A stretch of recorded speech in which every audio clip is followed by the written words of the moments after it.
What's up, guys? Welcome to Ep.2 of the MindTalks podcast. And today I'm going to be giving you guys sort of a little update about what's going on. I have a competition coming up, so I want to talk about that. And then I also posted on my social medias to give me some questions to respond to for this podcast. So we're going to be doing a little Q&A segment. So let's get right into it. So the competition, September 26th, I will be competing in the Grappling Games tournament in Chicago, or in Oak Lawn, Illinois. And I will be competing in the 16, 17-year-old division, 155 pounds. I'm currently 5 pounds under. I'd rather gain and be strong than cut. So we're going to see how this goes. I'm excited.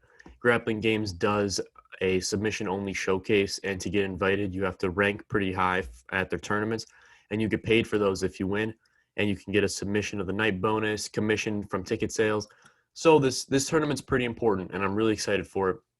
I think I'm going to do well, putting in good work, which we'll talk about in a little bit. So that's pretty much it for the competition updates. 4 weeks out, so we're going to start this competition camp. We're going to work hard, and we'll get into that a little bit later, but I want to get to these questions. So let me pull these babies up, and we can talk about them.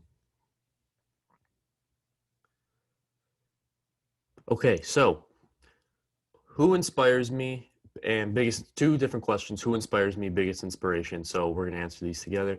I take my inspiration from a lot of different people and apply what they're good at to my life. So I started off the Timbo Sugar Show, Sean O'Malley and Tim Welch. Their podcast taught me about meditation, about breath work, about cold plunges, about stretching, everything. And what I did was I took those topics, I wrote them down, and I started studying the masters at those topics. So for breathing and meditating, James Nestor, who's the author of Breathe, I can't recommend the book Breathe enough. It's the best book I've ever read. It helps so much. He is awesome. The XPT app for breathing and PJ Nestler, his Instagram account and YouTube and all that, amazing. Awesome for breathing, for meditating, for sports, for performance breathing, and just for life breathing, everything. For fitness, I have a lot of different inspirations. Phil DeRue, I get a lot of my stuff from him. Will Tennyson, I get a lot of my stuff from him too, and I mix it all so it fits me best. I'm not trying to be a bodybuilder. I'm trying to get strong for MMA, for jiu-jitsu, for wrestling, for all this. And I take my inspiration for MMA I take a lot of my striking from Sean O'Malley, Sean O'Malley, Stephen Wonderboy Thompson, and Dom Cruz. I take a lot of their stuff and I apply it to my own style, and I have a very creative hybrid striking style. And my grappling, I look at a lot of different people, and I really think my grappling is sort of my own style. I'm pretty good off my back, but I like to just put the pace on people. So I have a style to where I could be taken down and putting on my back, and I'm still comfortable, but I also could be taking you down and putting that pressure on and really breaking you with my cardio. And I think that just comes from seeing the best grapplers, that they're able to put that pace on, and I think that's an important thing. So that's really my inspiration. So yeah, my inspirations in short answer form are taken from people who are masters at the main subjects that I like. Next question, how often do you train? This is a pretty loaded question because of COVID and because I moved out of state. So before COVID and before I moved, I was training 5 to 6 days a week, twice a day, once being an MMA specific, so jiu-jitsu, wrestling, striking, whatever it was. Excuse me. And then the same day working out hard. And I was doing that 5 to 6 days a week. Then COVID hit, so gyms closed down, schools closed down, everything closed down. So I wasn't able to train MMA specific stuff, but I worked out hard. That's when I really started taking care of learning how to properly work out for MMA, doing all these things. So I started working out hard, and then I moved out of state. I moved from Illinois to Wisconsin, and my school right now is only open 2 days a week. So I've only been doing jujitsu twice a week. I do my striking by myself right now, but I'm working out every day. I'm running. I'm getting my body ready and prepared for battle, and it's coming along well. So that's how often I train right now. Um, these two questions sort of go together. It says, what made you start the podcast, and what do you want to do with this? I'm taking this as the podcast.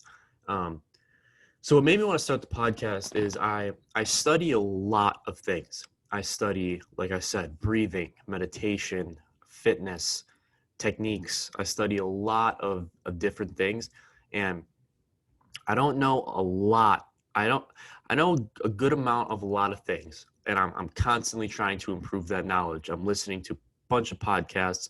I'm reading every day. I'm doing all this stuff, and I just don't want to keep it for myself. I want to be able to spread it out with anybody who's interested in listening. And that's what I want to do with this podcast because, not everybody has time to read a 350 page book, not everybody has the time to listen to a 3 hour podcast. So if you could just, if you could get some knowledge from this 30 to 40 minute podcast or shorter, it's good because I want to just give my knowledge. I want to keep, that's like my life. My goal in life is to be able to constantly be giving out knowledge to people who need it and people who want to learn. And what do you want to do with this? That's pretty much it. That's, I want to be able to teach people things, and I don't want to take credit. I'm not taking credit like I want to teach them because, then they know it. Like it's not a personal reason. It's because I think people need to learn how to breathe, how to meditate, how they need to drink more water, how they got to do all these things. And I think this is the best form of doing that in a short podcast. So let's move on. What do you see yourself doing in 10 years? In 10 years, I will be 26 years old, and I see myself being in the top 10 in the UFC, if not top 8.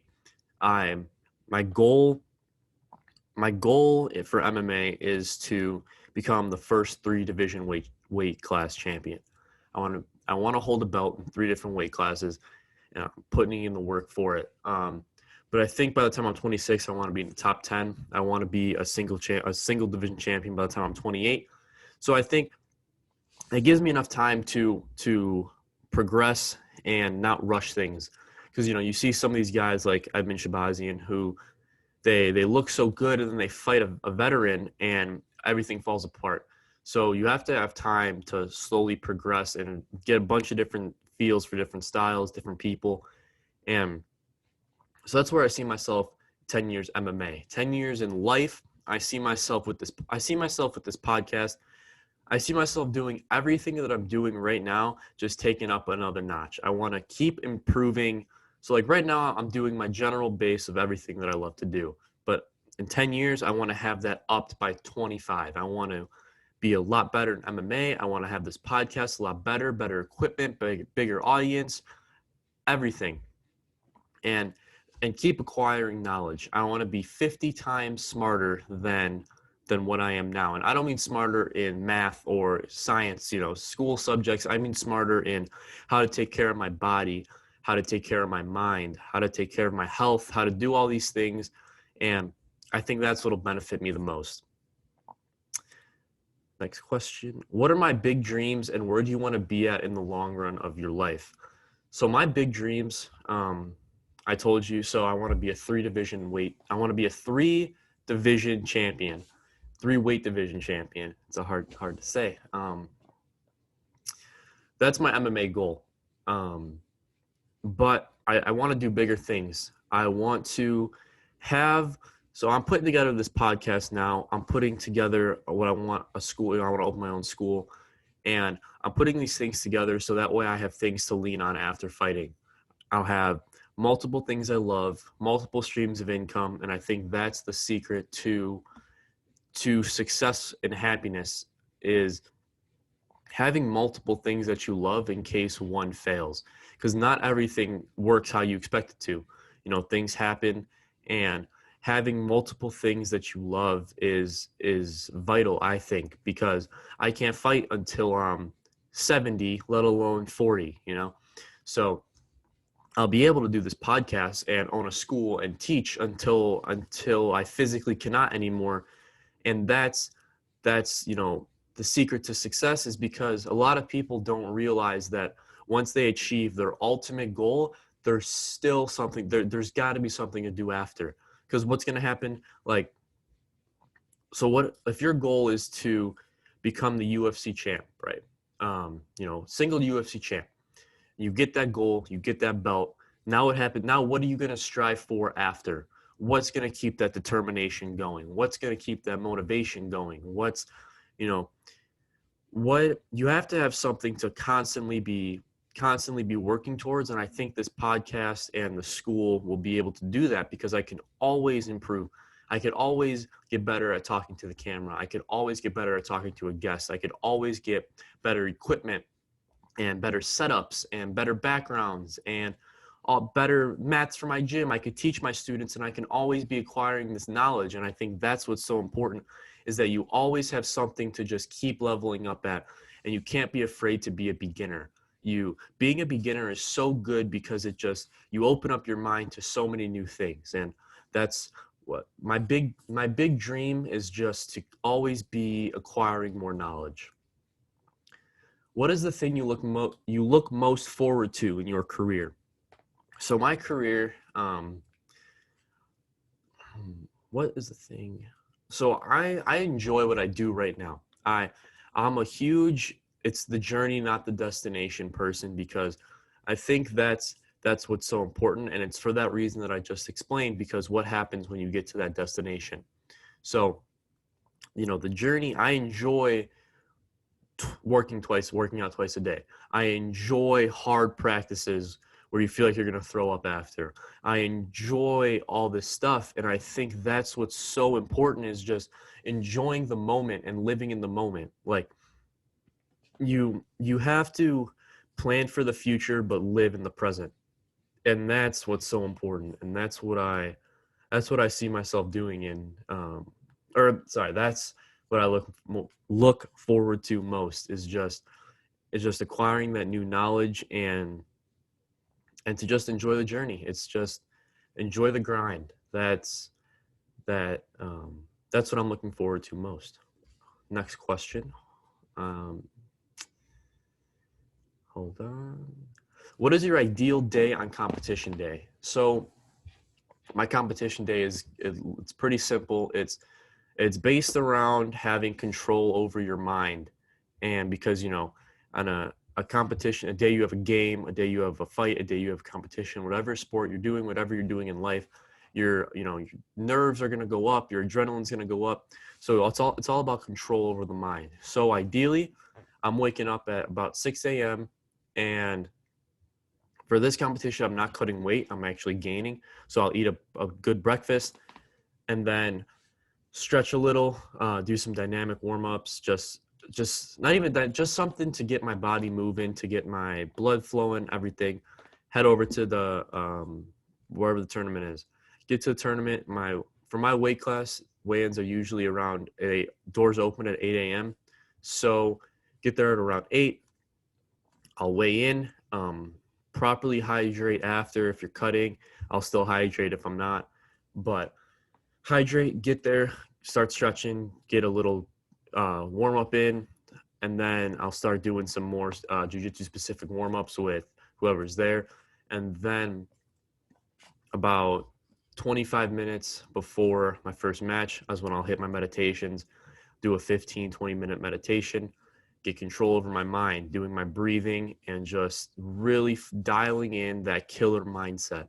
And that's what's so important, is because you have all these things running through your mind, and it's, you have to be there. You have to be in that moment, and doing that breath work, that meditation is so important for having control over your mind. So you go that, and then you go on the mat, get that submission. I never work towards that decision. Always got to go for the finish. And that's ideal for before, and then after, win, get my gold medals, and then go out to eat, enjoy the time with the family, and get back home. And then the next day you're right back in the gym and you're working hard, because that day, you have that day to celebrate, and that's it. Then you're working hard, you're working towards that next one. And that's that always having something to work towards mentality, because you have to set your goals as high as you can, because you'll achieve more in a short amount of time if you're constantly working towards a goal. And that's, you always have to be working. So I got a question that says, how do you deal with fight nerves? And I think I'm actually going to make a separate video on that. So I'm not going to answer that here. But besides that, that was really the last of the questions. I got a bunch that were sort of similar, just different, like worded differently. But that's like the main idea. I'll do another one of these soon, but after the competition actually. But that's pretty much it. I just wanted to talk about this competition. We'll talk about how I'm working. So I'm doing right now, I'm only training twice a week, but I'm working out every day. It's time to get in best shape I can. So I'm trying to put on about 3 to 5 pounds, anywhere in there. Get as strong as I can, which I'm feeling strong now. I'm feeling as strong as I've ever felt right now. And I feel that constant improvement. I look back, I haven't competed since February because of COVID and everything shut down. So I look at myself in February and myself now, and if those people thought right now I would destroy my February self. And that's why I'm so confident about this, is because I see that 1% better every day, and my confidence comes from my preparation. It I'm so confident because I'm so well prepared, and I'm getting the best work in that I can, and I can't be working any harder than I am. So that's where my confidence comes from. So yeah, so that's really it for the tournament. I got a new microphone, so if you guys want to leave a comment, tell me how that sounds. Got a new background. I don't know if I said this already, but just trying to give you guys any updates that I have. Oh, I'll be vlogging the competition day, because I'll be traveling. So I'll vlog the traveling, the behind the scenes, the morning, the day, everything I got. Those will be going up on YouTube whenever September 26th competition is. So those will probably be out a few days after. Um, I will give video footage of all the matches. I'll be posting those. So yeah, that's really it. Thank you guys for listening. This is episode 2 of the MindTalks podcast. Episode 3 will be recorded soon with some pretty special guests coming. So I hope you guys enjoyed it, and leave a like, subscribe, and yeah, that's it. Thank you guys for listening. Peace out.